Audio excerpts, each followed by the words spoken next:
Hello everyone, it's me, Duron from Purple Haze team, and today we're going to be discussing everything that transpired at YCS ANAHEIM.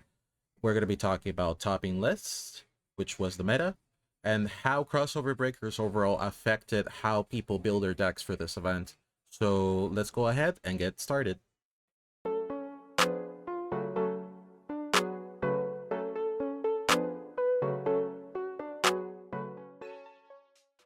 Alright, so right here we have the pie graph for the top 32 lists for after 2 days of Swiss, 11 rounds of Swiss. Players had to go through the first 9 on day 1 and the last 3 to at least try to classify for the top 32. So these were our topping lists. At top 32 we have 14 Ryzeal, 7 Maliss, 4 Fiendsmith. We also have as well 2 Tenpai Dragon, 2 Jubel, 1 Snake Eye, 1 Voiceless Voice, and 1 Memento. Honestly, we can, from the get-go, we can see the crossover breakers seriously impacted the meta. Like, we went from Jubel, Tenpai, Snake Eye being the dominant decks, and now they're just part of the small part of the pie graph. Like, this is insane. Like, the power level Ryzeal and as well from Maliss just proves that these decks are no longer the best decks like we were accustomed to. And even after acknowledging the fact that we had the YCS without a ban list. And yes, we're going to be discussing as well in a future video regarding how the ban list affected the current decks for the next format, being right now until 2025, until we have a recent ban list. Now, for the top 16, it had a little bit of a change now. It got more overwhelmed by Ryzeal, by being 9 of them being Ryzeal, 3 of them being Maliss, 2 of them being Fiendsmith, 1 being Jubel, and 1 being Tenpai Dragon. For the top 8, same thing. Ryzeal dominating as per usual with 5 players playing Ryzeal, 1 Tenpai Dragon, 1 Maliss, and 1 Jubel. The fact that as well here there were at least Jubel and Tenpai Dragon were doing as best as they could to go in front against Maliss and go ahead against Ryzeal.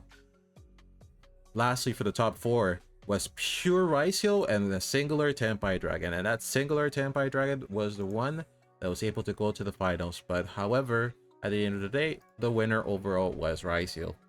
So with that top 32 discussion entirely out of the way, let's go ahead and go into the topping lists, because I'm pretty sure that's what everyone is interested.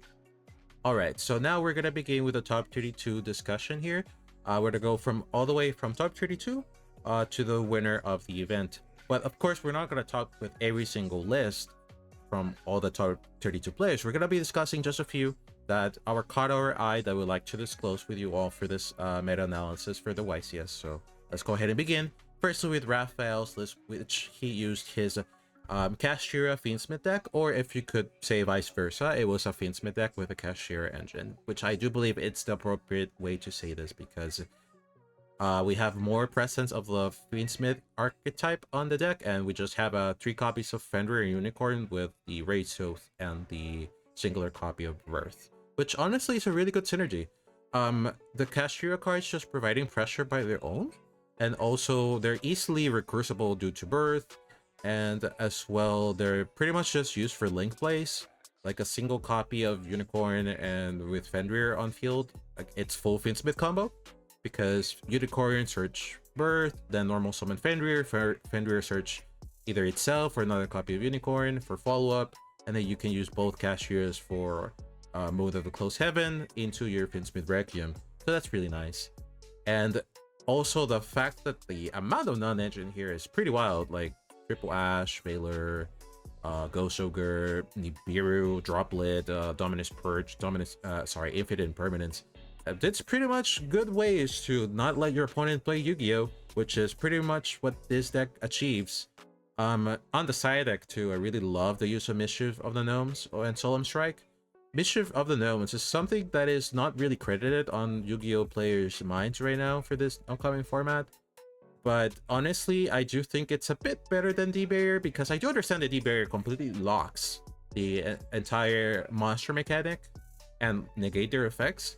But at the same time, Mischief on the Gnomes not only affects the archetype they want to hit, but they also affect the levels of the monsters. So sometimes where this deck is able to do easily a copy of Chaos Angel with Engraver and of Lacrima, or with the Fenrir or any copy of Ghost Sisters, it's a level 3, it affects that. So the fact that that's also what's considered by Raphael with this tech is really good. Also, Solemn Strike is wonderful for this format. It negates monster effects, negates those type of special summons that can be really impactful. So having access to a Solemn Strike is really strong.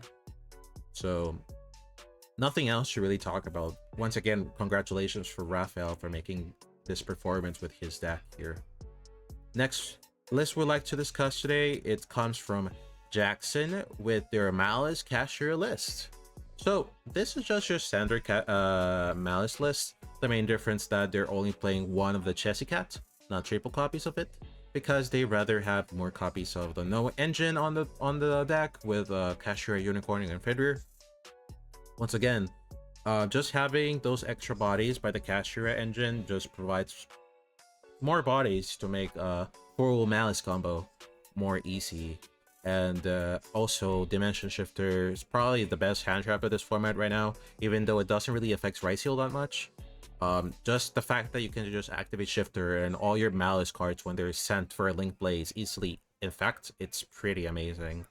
Also, I'd love they considered Forbidden Chalice just for Tenpai Dragon, because even though Tenpai Dragon was not really considered for this format for the YCS, he really respected the respected Tenpai, and actually Forbidden Chalice is another copy of Forbidden Droplet that can be used in a Shifter deck, because Shifter needs you to send cards to the grave. However, Forbidden Chalice can be still activated on the damage step due to its stats modification effect by gaining 400 attacks, so that's really good. Also, 2 copies of Book of Eclipse, which could be also considered a really good board breaker for this format. It really hits everything on the meta, so it's pretty strong. And also the fact they considered the tech for Artifact Sanctum, since they're playing triple copies of Trust on their side deck to have access to Lancia, which is really good. Also, I really like the considerations for Deco Talker Heat Soul in this deck, since it can easily be summoned by the Kashtira cards and like any Maliss. And also the fact that it's really good. It's a really good Deco Talker from all the Deco Talkers, since again, like just having access to Heat Soul to draw cards into your non-engine is really good. Also, the consideration for Pack Bit over Aggregator, because there's a debate, right, for Pack Bit being better because instead of just negating the effect of a card, just send it to the Spell and Trap Zone as a molester and make them inaccessible for them unless they pop it, or you pop it, or you as the player pop it, rather than Aggregator being, oh, but even though it's still on the field, I negate that effect, which is a very strong effect, but it's really slow at the same time, because with Aggregator, it has to be on the same chain link when you know your opponent's going to activate that card. So it's debatable. Both of them are really good, don't get me wrong, but I really like the consideration of Pack Bit instead of the Aggregator when they're sending with Dark Fluid here. So once again, Jackson, congratulations on your results here with your Maliss Kashtira lists. And we're going to go into another top 32 deck list, which is another Maliss deck, however, with the Sky Striker engine. That's really cool. Like, I really love the Sky Striker engine here.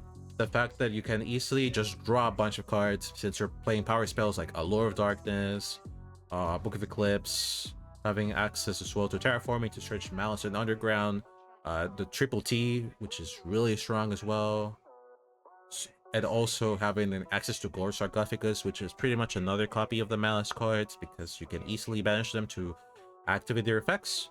Also, Dotscaper and Code of Soul, amazing extenders for this deck. Like the recursion from Dotscaper and Code of Soul, it's really good here. And even though they're playing the Sky Striker engine, this shifter is still playable 100%, because you're not really going for the draw 2 all the time with Engage. You just really want to bait your opponent first to hand trap the Sky Striker cards before you do your Maliss things, so you can easily just do full Maliss combo, because at the end of the day, all the Maliss links are generic, but they are required for you to at least include a Maliss monster, which is really easy to do. So just having the body of the token and a Kagari as well, it's just really good. So yeah, congratulations Gabriel for your performance here for your Sky Striker Maliss list here. And the last top 32 deck list we're like to talk about here, it would go to Donovan Nugent with his Voiceless Voice list. And I'm honestly very surprised, because Voiceless Voice is a deck that I'm really not considered that good. It's probably like a tier 2, tier 1.5 deck. And don't get me wrong, I'm not saying it's a horrible deck. No, it's a good deck. However, it struggles very much with the meta. Ryzeal popping their cards, going second, and as well for Maliss with Shifter, and Shifter really hurts this deck in specific hands, specifically since they're playing it in the Year Servant package. But overall, like, Voiceless Voice, if you let it go uninterrupted and you have no ways to shut them down, this deck is really pretty much unbeatable, because pressure having that and Omni negate every single turn with Skull Guardian. Also, the amount of non-engine he played is strong, like triple Ash, 2 Veiler, 2 Nibiru, triple Imperm, triple copies of Purge, Voiceless Voice being one of the best decks to use Dominus Purge, and also triple Tactics Talent. Like, what can I say here? Like, as well, that Voiceless Voice is the best Ultimate Slayer user besides Tenpai Dragon at the time of recording for the YCS here. So yeah, like, Ultimate Slayer just able to dump the entirety of your extra deck, because Voiceless was really don't not use the extra deck that much besides Dynamundo, SP Little Knight, and Typhon, and as well for Chaos Angel. Pretty much you have the entirety of your extra deck to just dump targets for either Nadir Servant or as well for Ultimate Slayer. Like, this deck have access to pretty much 6 copies of Ultimate Slayer, and other 3 of them being an Ultimate Slayer plus consistency. So it's amazing. So yeah, once again, Donovan, congratulations for your performance with your Voiceless Voice deck. And lastly, we're gonna go into right now to the top 16. There's only a top 16 list we'd like to discuss for today, which for George's Lucas Ryzeal list. Yes, this is the first Ryzeal deck list we're discussing today. Pretty much the main interest here for the Ryzeal, this specific Ryzeal list, is the fact that they're using 2 copies of Ryzeal Cross, one of being in the side deck. I really like this because sometimes many people consider the Cross really not that good because it's a brick, and yeah, it's understandable. But however, if you identify it on the matchup where you think that Cross it's really good against an opponent's deck, I consider it 100% to have more than 1 copy on it on your main deck. And also the fact that he identifies that Cross Deck Designator is probably one of the best cards if you're playing Ryzeal, because you're gonna get into too many Ryzeal matchups, specifically in a very competitive event as a YCS. So just having Crossout Designator for the non-engine here, you can see the 1 draw Wadibiru. But also, if you do not need the Crossout, you can cross out your own Ryzeal cards to negate important Ryzeal cards your opponent might use. And yeah, like, pretty good list consistency wise. Bonfire, Prosperity, Desires, and Triple T to just either draw 2 or break your opponent's board. Pretty good as well. So George Lucas, congratulations for your performance for top 16 in this YCS. And as well, we would like to discuss only one list for top 8 here, which is Matthew's back list, which is Fiendsmith Ryzeal deck list here. So I saw this list going all out on the YCS, and holy crap, this list is really good, and this deck overall is amazing.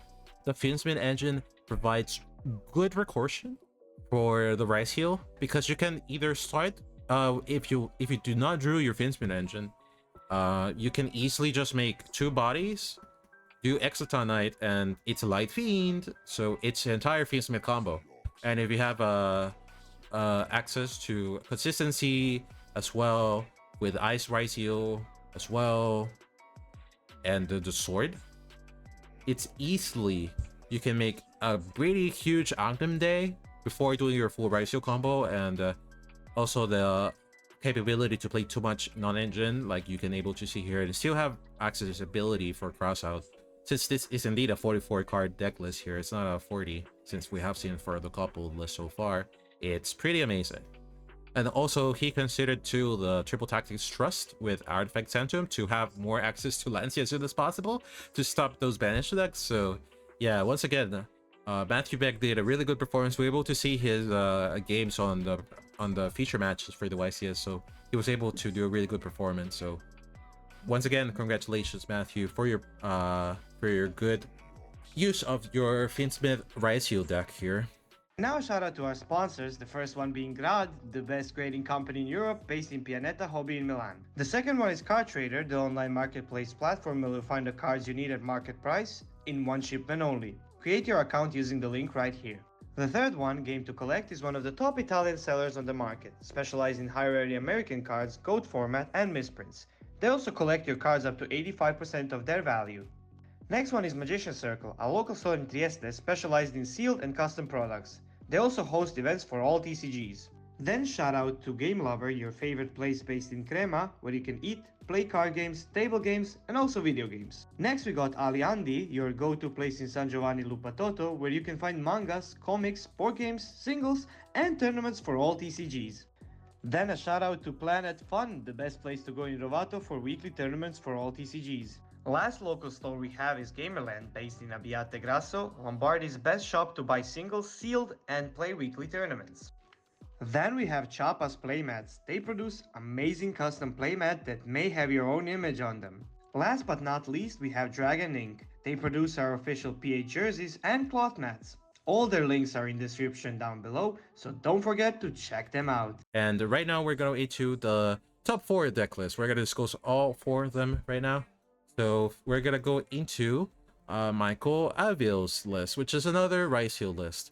The main difference here overall is that he decided to go with a very interesting side deck, if I could say so myself. Like, he's so far the only list we're discussing here that's playing Evenly Matched, which it's a very underrated card. Evenly Matched, if you are not respect Evenly Matched, you might just win the game right off the bat, because the best decks of the format, really, they don't have really types of omni negation overall, so just having access to Evenly, it's really good. Also, the access for Ghost Bell, it's a really interesting situation here. And also just playing the extra copies of Ghost Ogre and Drone Lockbird if the matchup requires it. So yeah, like, it's your standard Ryzeal pure list, which pretty much is filled with a non-engine inconsistency. Nothing else to say here. The next list we'd like to talk about is another Ryzeal list. Yeah, woohoo, wonders, right? Christopher Pike's list. We were able to see this list go all out against Triff on the feature match for the semifinals. Like, Metaltronus pretty much was the reason that gave Christopher a wonderful chance to beat Triff in that match. However, it was not enough. Like, Metaltronus, just knowing once again that you're gonna go against a ton of Ryzeal mirror matches, this card is wonderful.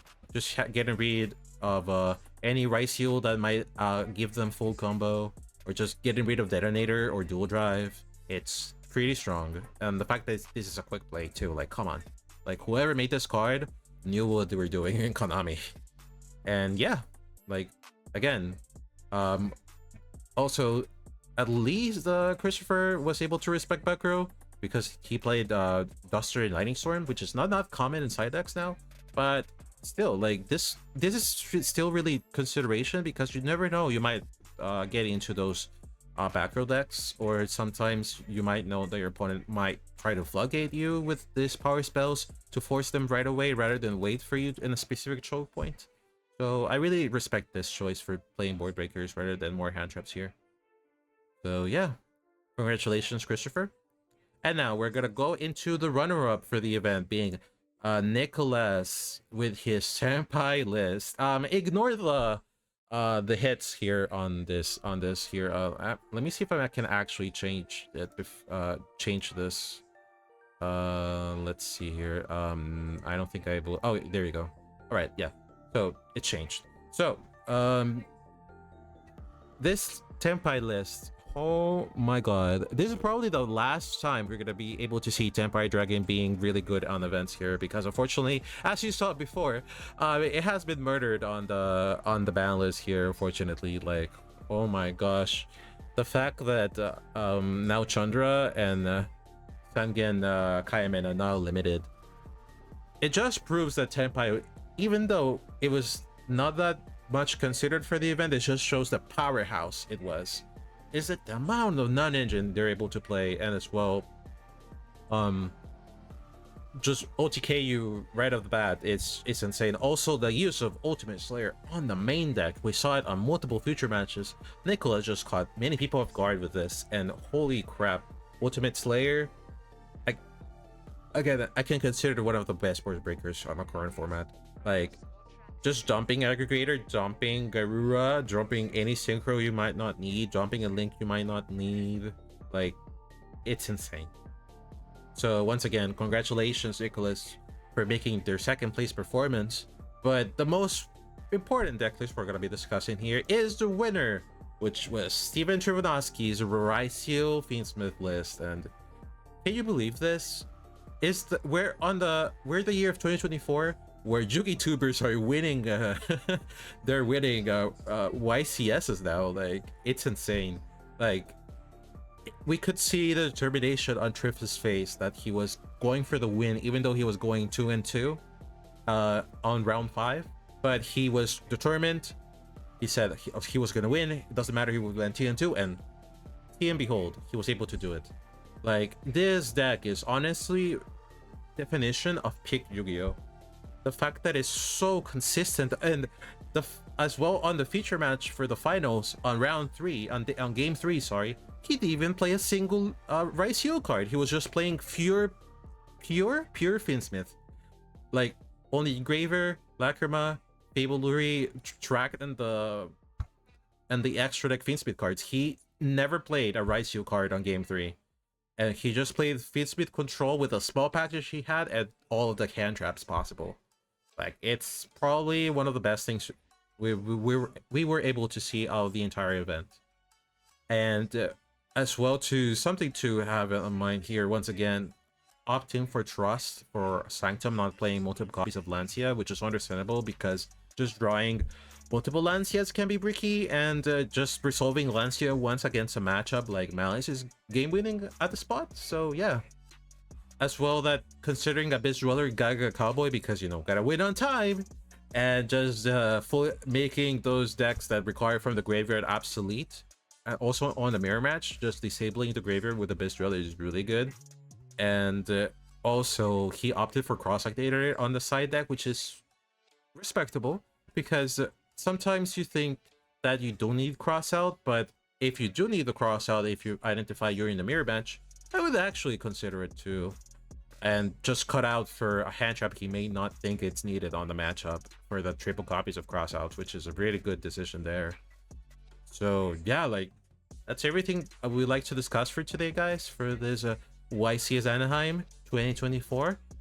We're gonna go into a little bit further with the ban list in another video, but that's everything we'd like to discuss for today's video for YCS ANAHEIM. So thank you very much for watching. Make sure to subscribe to Purple Haze's YouTube channel, like the video, share it, guys. We appreciate all the support, and see you all later.